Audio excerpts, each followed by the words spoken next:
오늘 3장 1절에 보면 너는 이것을 알라 말세 어려운 때가 올 것이다 그랬습니다. 바울 신학에서 보면은 바울은 이미 자기가 살고 있는 그 때를 말세로 인식했습니다. 그러니까 먼 훗날이 아니라 바울 자신도 그렇고 사실 사도들도 그렇습니다.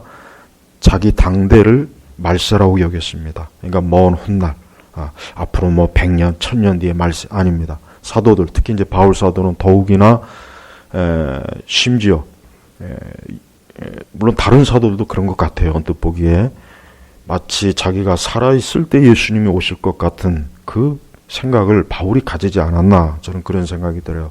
일부 신학자들도 그렇게 해석합니다. 그러니까 바울로서는 너는 이것을 알라 말세 어려운 때가 올 것이다 라고 하는 이 말은 바울이 앞으로 먼 훗날이 아니라 바로 바울 자신의 당대를 벌써 이미 가리키는 거예요. 그러니 오늘 우리 시대는 이 말씀을 읽을 때 얼마나 이 말씀이 우리에게 피부에 와 닿아야 됩니다. 최근에 그 차별금지법이나 이런 걸 통해서 저 유럽이나 캐나다나 이런 데를 좀 이렇게 그 기독교 세계관 강의 자료를 찾다가 보니까 굉장히 심각합니다. 그러니까 조금이라도 목회자의 설교나 어떤 교회가 하는 어느 일에 있어서 어느 누구라도 시비를 걸면은 그게 법적으로 다 교회가 책임을 져야 되는 그런 상황으로 다 몰려가더라고요. 그래서 세금 혜택도 못 받고 예배도 제한되고 누구라도 시비를 걸어서 목회자의 설교가 자기 마음에 자기를 상처를 줬다, 차별을 받았다, 그런 인식만 받아도 법적으로 그게 고소가 되더라고요. 굉장히 심각해요. 살펴보니까 지금 우리나라 교회는 이 코로나가 문제가 아닙니다. 제가 전에도 얘기했지만 이게 지금 문제가 아니라 앞으로 교회는 오늘 말씀처럼 어려운 때가 옵니다. 근데 이 어려운 때가 그냥 일반적인 어려운 게 아니라, 물론 세상은 항상 어려웠죠. 우리 믿는 사람들 항상 어려웠고 교회는 항상 어려웠어요. 쉬운 때가 없었습니다. 그러나 특별히 더 어려운 때가 옵니다. 이제는 하나님의 사역과 말씀이 제약이 되고 누구라도 교회에 시비 걸 수 있는 법적인 토대가 마련이 되면 아무것도 못하는 거예요. 지금 그런 때가 옵니다. 그러니까 우리는 오늘 우리가 왜 기도해야 되느냐? 지금이 어려운 때이기 때문에 기도해야 됩니다. 절대 여러분 기도에 아니라면 안 됩니다. 왜냐하면 우리는 앞으로 우리가 알지 못하는 어떠한 어려움이 이제 닥칠지 우리는 몰라요. 우리 개인적으로나 교회적으로나 시대적으로 우리가 예측할 수가 없습니다. 그러나 조금만 지혜를 가지고 말씀을 살펴보고 세상을 둘러보면 아하, 우리가 정말 어려운 때로 더 크게 진입을 하는구나 하는 것을 알 수가 있습니다. 자, 바울 사도는 너는 이것을 알라 말세 어려운 때가 올 것이다 라면서 다른 그 무엇보다도 사람들의 상태에 대해서 바울은 지금 그것을 언급합니다. 즉 정말 어려운 것은 사람들이 약해지는 것이에요. 사람들이 죄성이 증폭되는 것이에요. 사람들이 그 죄성이 곳곳에서 많은 문제를 일으키고 싸우고 다투고 곳곳에서 이 사람들이 어때요? 하나님 사랑하는 것보다 쾌락을 더 사랑하고 경건의 모양은 있지만 능력이 없는, 결국 이러한 일들이 앞으로 비일비재할 것이기 때문에 어려운 때다. 바울은 사실은 이걸 얘기하고 있습니다. 우리가 알아야 될 것은 하나님께서는 우리로 하여금 앞으로 너희는 이것을 알아라 말세 어려울 때가 올 것인데 바로 사람들이 자기를 사랑하며 돈을 사랑하며 자랑하며 교만하며 모독하며, 이건 신성한 것을 모독하는 것이겠죠. 부모를 거역하며 감사하지 않으며 거룩하지 않으며 무정하며 화해하지 않으며 비방하며 절제하지 못하며 사나우며 선한 것을 좋아하지 않으며 배신하며 조급하며 자만하며 쾌락사랑하기를 하나님 사랑하는 것보다 더하며. 성도 여러분, 이 말씀을 읽는 순간 바로 이것이 우리 안에 있다는 거 알아야 됩니다. 저는 이 본문에 대한 많은 주석이나 설교를 이전에도 많이 들어봤지만 마치 타인에 대한 것으로 이렇게 자꾸 타인의 관점으로 바라보는 것 같아요. 아닙니다. 우리는 이 말씀을 읽을 때 이 말씀이 나에게 해당되는 거예요. 우리에게 해당되는 것입니다. 우리 자신이 바로 이와 같은 죄성이 우리 안에 가득한 거예요. 다만 이러한 죄성이 폭발할 수 있는 그런 시험을 우리가 당하지 않은 걸 우리가 감사해야 돼요. 우리도 자칫 이러한 죄성이 폭발할 수 있는 시험을 당하게 되면 우리도 누구 못지않게 여기 있는 죄들을 유감없이 마음껏 우리도 지을 수 있다는 걸 우리가 알아야 됩니다. 명심하십시오. 이 세상 어느 누구도 주의 하신 말씀처럼 의인은 없나니 한 사람도 없다 그랬어요. 모두가 다 부패하고 모두가 죄인입니다. 모두가 죄성이 가득합니다. 우리 모두 다 아담의 후예입니다. 여기 아담의 후예가 아닌 사람 있습니까? 아담의 죄성을 물려받지 않은 사람이 있다면 한번 손들어 보십시오. 없습니다. 그렇기 때문에 우리는 이 아담의 죄성을 고스란히 물려받았어요. 어린아이들도 청소년들도 장년들도 남자도 여자도 지식인도 배우지 못한 사람도 부자도 가난한 자도 점잖은 사람도 그렇지 않은 사람도 저 감옥에 있는 사람이나 이 감옥 바깥에 있는 사람이나 어느 누구든지 이와 같은 죄성이 없는 사람은 한 사람도 없는 거예요. 우리가 왜 기도를 해야 되느냐? 기도할 이유 중에 많은 것들이 있지만은 이제는 기도를 우리 자신의 죄성을 다스리는 일에 기도를 활용해야 됩니다. 기도라고 하는 것은 우리 자신의 이러한 부패한 본성과 죄성이 마음껏 활개를 치지 못하게 하는 우리 자신을 어때요? 하나님의 말씀과 기도 안에 가두는 그러한 역할을 하는 것입니다. 우리가 만약에 하나님 말씀과 기도로 우리 자신이 통제되지 않으면 이러한 죄성이 언제라도 어느 때라도 이러한 죄성이 마구 폭발해서 우리 자신을 망치고 세상을 망치고 타인을 망치고 온 세상을 엉망진창으로 만들고 있습니다. 그런데 우리 시대를 지금 시대를 보니까 정말 심각해요. 온 사회와 국가와 세계를 보십시오. 말세에 어려운 때가 올 것이다 했는데 정말 이것이 피부에 와 닿을 정도로 사람들은 어때요? 엄청난 죄성을 가지고 부패하고 악하고 여러분 이 한 구절 한 구절을 유심히 보십시오. 주석 있는 분들은 주석을 보시거나 성경사전인 있는 분들은 성경사전을 가지고 한번 보십시오. 이러한 죄성이 우리 안에 충만한 거예요.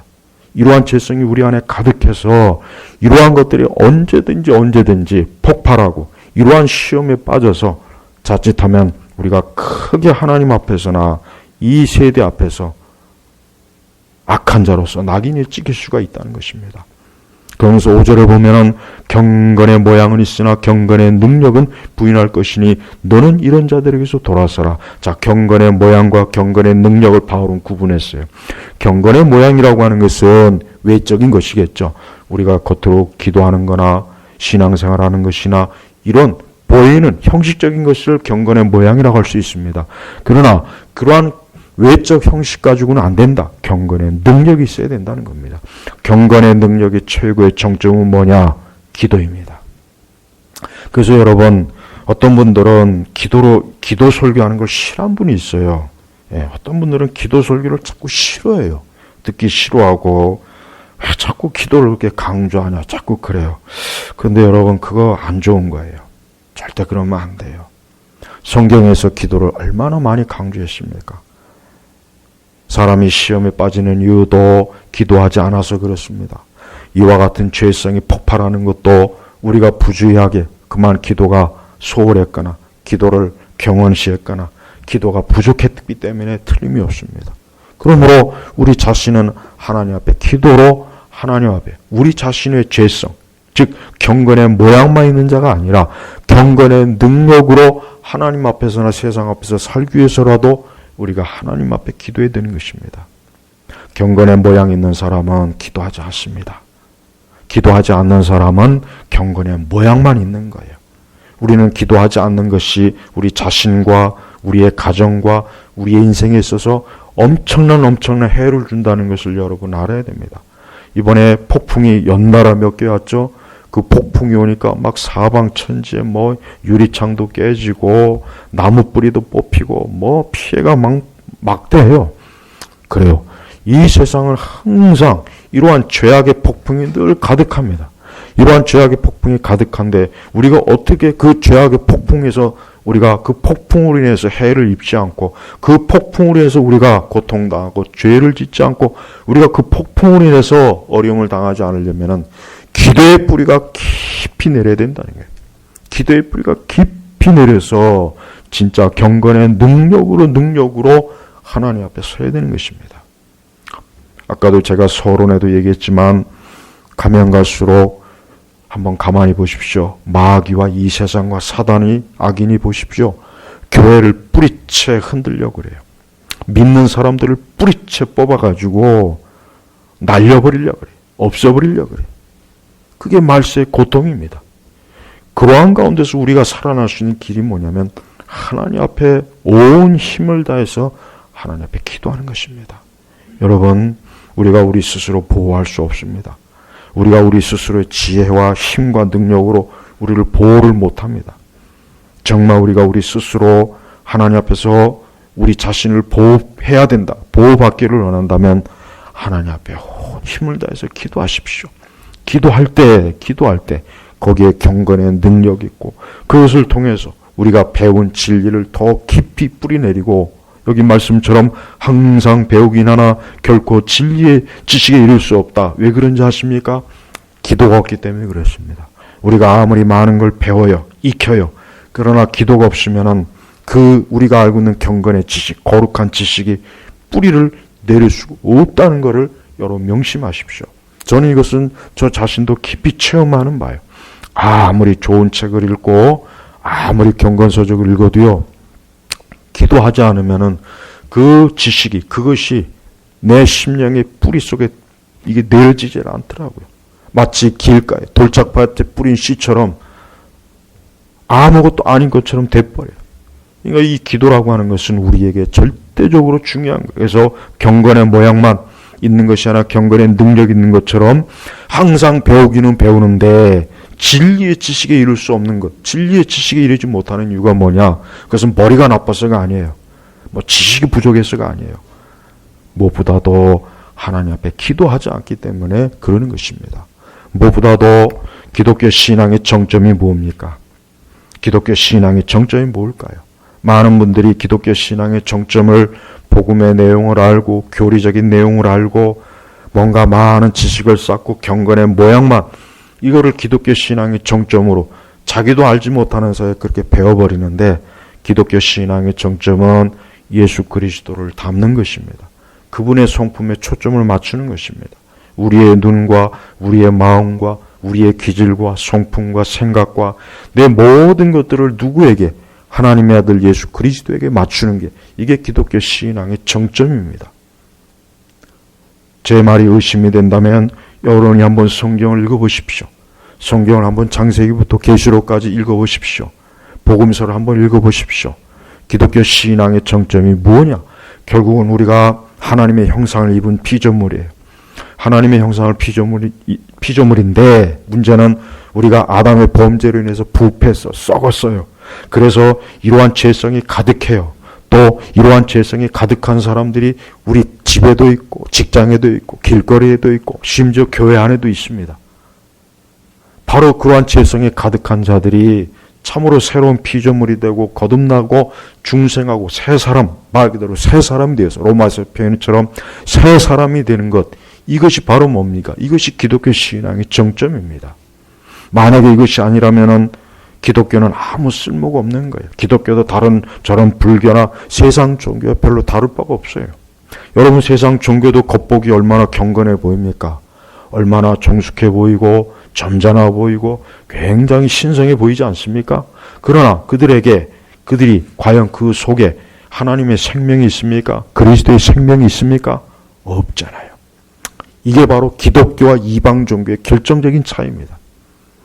기독교와 이방 종교의 결정적인 차이는 어떠한 한 사람을 그리스도의 형상에 이르게, 어떠한 한 사람을 그리스도에게 이르게 하는, 그리스도의 초점에 맞추게 하는 그 사람으로 되어지느냐, 변화되어지느냐, 그렇지 않으면 여전히 아담의 옛 죄의 형상에 빠져서 그 아담의 죄성 가운데 여전히 지내느냐, 바로 이 차원인 것입니다. 바로 이러한 차원에서 우리는 하나님 앞에 기도하는 것이 얼마나 절대적으로 우리가 그리스도의 그 초점에 맞춘 일에 있어서 가장 중대하고 중대한 것입니다. 8절에 보니까 그 마음이 부패한 자이며 믿음에 관하여는 낙오된 자들이다. 그러니까 얀네와 얀브레를 지칭하는 겁니다. 즉 그 마음이 부패한 자이며 믿음에 관하여는 낙오된 자들이다. 그랬습니다. 우리가 우리의 마음이 부패라든가 우리의 믿음이 낙오되지 않기 위해서는 어떻게 됩니까? 기도에 힘을 기울여야 됩니다. 그래서 여러분, 기도라고 하는 것은 절대 만만히 보지 마십시오. 기도를 하찮게 보지 마십시오. 어쩌면은 우리 시대는 기독교 2000년 역사상 우리 시대의 가장 큰 문제는 뭐냐면 다른 어떤 것보다도 기도의 능력을 잃어버린 거. 저는 그거라고 저는 생각해요. 정말 그래요. 더군다나 지금 시대같이 이렇게 교회가 뭐라 그럴까, 이 세상 문화와 엔터테인먼트나 이 세상과 거의 흡사한 정도로 가는 이러한 시점에 있어서 기도의 능력은 아마 거의 알지 못하지 않을까 싶습니다. 목회자도 그렇고 교회 안의 중직자도 그렇고. 여러분이 한번 기독교 역사를 한번 쭉 읽어보십시오. 가장 두드러진 게 뭔지 아십니까? 하나님 앞에 기도가 기독교 역사에서 가장 두드러져요. 위대한 하나님의 사람들 치고 그들이 가장 중요하게 한 게 뭡니까? 기도입니다. 마틴 루터는 그랬죠. 자기는 하루에 2시간, 3시간, 어떤 책에는 3시간이라 되어 있고 어떤 책에는 2시간이라 되어 있어요. 자기는 하루에 그 정도의 시간을 기도하지 않으면 자기는 무너진다 그랬어요. 종교개혁자 마틴 루터도 그랬습니다. 존 칼빈을 어떤 분들은 그저 열심히 공부만을 학자로 아는데 그의 그 기독교 강의의 그의 기도를 한번 읽어보십시오. 존 칼빈의 그 기독교 강의의 그의 기도를 한번 읽어보십시오. 현대 어느 신학자가, 어떠한 사람이 그 정도의 기도에 대해서 깊이 알고 있습니까? 그러니까 우리는 우리 앞선 세대 위대한 하나님의 사람이 가장 첫 번째 특징이 바로 경건의 능력, 그 지식이 기도로 깊이 뿌리내린 거, 그 다음에 그 마음이 항상 상생하게 그리스도로 살아있고 그 믿음에 있어서도 늘 왕성하게 활동하는 것. 근데 이 모든 것이 어디에 기초를 두고 있느냐? 기도에 두고 있는 것입니다. 그래서 여러분, 기도해야 됩니다. 더군다나 앞으로 이 교회, 우리 전체 교회들, 우리나라 한국교회뿐만 아니라 이 시대 교회들이 얼마나 지금 어려운 상황이 있는지 모릅니다. 이 마귀가 교회를 뿌리채 뽑아서 흔들고, 여러분 한번 이번에도 보십시오. 우리나라도 이 코로나인지 뭔지 때문에 계속 예배를 제한한다, 뭐 비대면 예배한다, 이거 뭐 느끼는 거 없습니까? 국가에서, 정부에서 이제 교회를 자기들 마음대로 법으로 제재하잖아요. 근데 이게 이 차별금지법 같은 게 들어오기 시작하면요, 이제는 이 정도 차원은 이건 아무것도 아니고 이제는 교회가 옴짝달싹할 수 없는 그 상태로 몰고 가더라고요. 그 이미 우리보다 앞서 그런 것들을 시행했던 나라들이 그래요. 그러니까 교회가 조금이라도 제가 지금 방금 죄에 대해서 얘기했으면은 누군가가 증오심을 느끼게 했다, 차별받게 했다는 느낌이 들었다, 그럼 어느 누구라도 그걸 가지고 신고하면 법적으로 구속이 되더라고요. 우리 홈스쿨도 마찬가지예요. 캐나다에서는 홈스쿨하는 아이들을 강제로 국가에서 빼앗아 가지고 학교에다, 공립학교에다 집어넣더라고요. 강제로. 그 부모도 구속시켜버려요. 홈스쿨 한다고. 홈스쿨을 못하게 하더라고요. 캐나다에서 진짜 있었더라고요. 2018년도에. 그러니까 국가가 아이들을 빼앗는 거예요. 마치 플라톤이 아이들을 국가가 양육해야 한다고 그렇게 주장했죠. 그 짓을 지금 하고 있더라고요. 더군다나 기독교 신앙 교육 같은 거 아마 굉장히 힘들 거예요. 아이들을 교회 학교 보내는 것도 국가가 간섭하기 시작할 거예요. 여러분, 이거 남의 나라 일이 아니에요. 이미 벌써 벌어진 일이 제가 그냥 잠깐 언급하는 것뿐입니다. 어려운 때가 와요. 이렇게 사람들이 악해요. 악합니다. 악한 본성이 넘쳐납니다. 전에는 이것이 그저 한 개인의 문제요, 극히 한 사회 문제인데 이제는 이게 국가적인 문제가 돼버린 거예요. 국가적으로 이제는 우리 믿는 사람과 교회와 우리 참된 성도들을 간섭하기 시작하고 법으로 제재하고 통제하고, 그리고 누구나 다 교회다 대고 시비를 걸 수 있고 법적으로 시비를 걸 수 있게 그렇게 만들어 버리면 우리가 어떻게 이렇게 자유롭게, 사실 이것도 자유로운 게 아니죠. 엄밀히 얘기하면 우리는 지금 앞으로 어떻게 하겠습니까? 지금 이게 보통 큰 문제가 아닙니다. 우리가 왜 기도해야 되느냐? 우리가 하나님께 기도하는 것 외에는 그 모든 것들을 감당할 수 있는 게 아무것도 없어요. 차별금지법 같은 경우 저 캐나다라든가 유럽이라 보면은 기독교만 싹 빼더라고요. 기독교는 온갖 차별을 받아도 전혀 혜택이 없어요. 그거 알아야 됩니다. 다른 종교는 차별금지법에 해당이 돼서 차별을 안 받는데 기독교는 차별을 받아요. 그걸 법적으로 해봐야 소용이 없더라고요. 소용이 없어요. 자, 보십시오. 얼마나 마귀가 지금 아주 이제 노골적으로 우리 교회, 기독교, 예수 그리스도를 믿는 우리 성도들에게만 집요하게 지금 다가오고 있습니다. 그래서 말세 어려운 때가 올 것이다 그랬습니다. 올 것이다.